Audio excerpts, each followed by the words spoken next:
Народ, всем физкульт привет.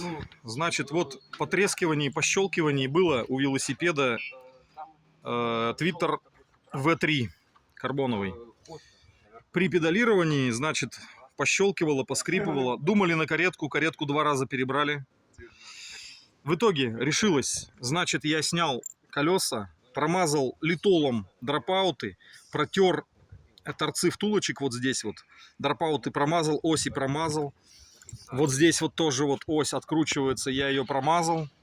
В итоге проблема именно в этом. То, что получается небольшое смещение происходит втулки, видимо, в дропаутах, и из-за этого пощелкивание и поскрипывание.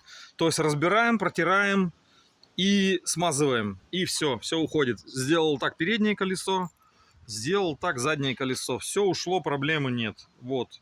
Кому надо, пользуйтесь.